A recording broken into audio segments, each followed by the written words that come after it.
সর্বপ্রথম আমাদের শ্রদ্ধেয় বড় ভাই 21 পদক সহ একাধিক পুরস্কার প্রাপ্ত এবং নিরাপদ সড়ক চাই আন্দোলনের একক পৃষ্ঠপোষক এবং আমাদের জনগণের কাছে পরীক্ষিত একজন সৈনিক ইলিয়াস কাঞ্চন, যিনি একজন সফল হিরো, প্রযোজক, পরিচালক।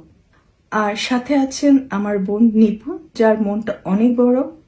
আরো সাথে আছেন আমার বন্ধু, আমার কলিগ, আমার হিরো, আপনাদের সবার প্রিয় নায়ক রিয়াজ। কাঞ্চন ভাই এবং নিপুণ প্যানেলে যারা যারা আছেন সকলকে জানাচ্ছি আমার তরফ থেকে অনেক অনেক শুভকামনা, ভালোবাসা। ভেবেছিলাম আর কখনোই ক্যামেরার সামনে আসবো না, কিন্তু একজন শিল্পী হিসাবে নিজের কিছু দায়বদ্ধতা থেকে আজকে কিছু কথা না বললেই না। দীর্ঘ 26 বছর ইন্ডাস্ট্রিতে অনেক সুনামের সাথে কাজ করার চেষ্টা করেছি এবং করেছি। দেশে বিদেশ থেকে বাংলাদেশের নাম উজ্জ্বল করার জন্য অনেক কাজ করেছি। 3বার ন্যাশনাল অ্যাওয়ার্ড পেয়েছি। আজকে অনেক কষ্ট নিয়ে কথাগুলো বলা। আজ আমি কোথায়? আমি আছি আপনাদের সকলের মাঝে। হয়তো ভাগ্যে থাকলে আবার ফিরবো কাজে।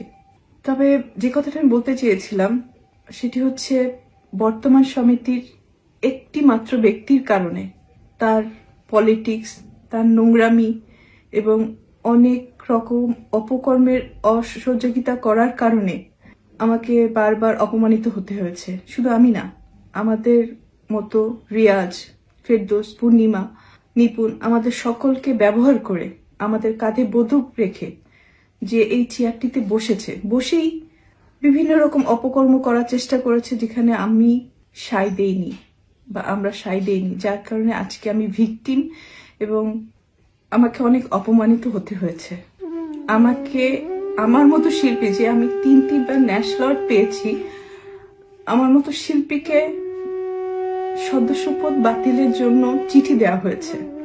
এটা একটা শিল্পীর জন্য এত বছর কাজ করার পর কতটুকু অপমানের সেটা আমি বুঝতে পারি, বা আমার মতো শিল্পীরা যারা ভিকটিম হয়েছে, 184 জন শিল্পী যারা ভিকটিম হয়েছে, তারাও হয়তো আমার কষ্টটা বুঝতে পারবে বা আমিও তাদের কষ্টটা বুঝতে পারি।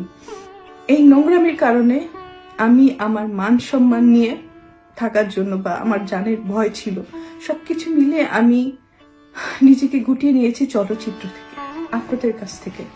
আমার কাছে সদস্যপদ বাতিলের চিঠিটা পর্যন্ত আছে। মানে আমি আসলে যখন পেয়েছি, এটা আমি স্পিচলেস ছিলাম। তখনই ডিসিশন নিয়েছি যে না, এই নোংরামির মধ্যে আমি আর কখনো যাব না।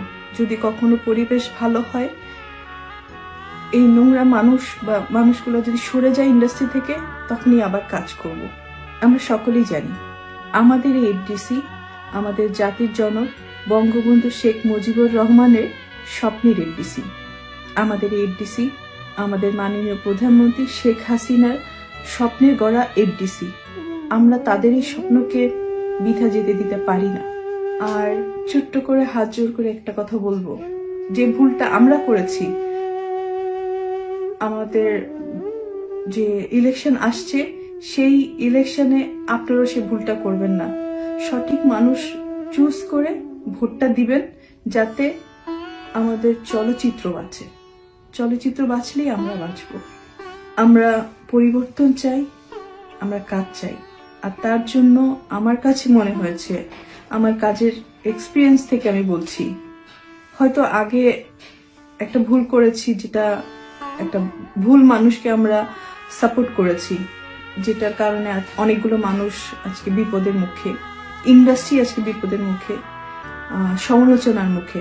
তো এইগুলো থেকে মুক্তি পেতে হলে আমার কাছে মনে হয়েছে যে আমাদের পরীক্ষিত সৈনিক কাঞ্চন ভাই, আমাদের বোন নিপুণ, রিয়াজ, তাইব ভাই, যারা যারা এই প্যানেলে আছেন, তাদেরকে একটা সুযোগ দেওয়া উচিত ভালো কাজের জন্য।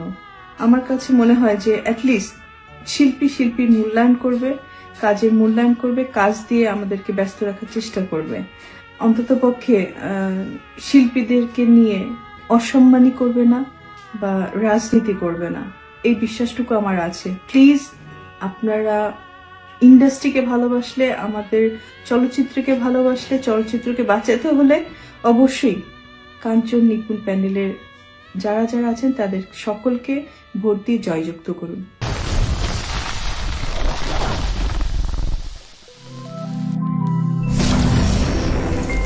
সাবস্ক্রাইব করুন, সঙ্গে থাকুন।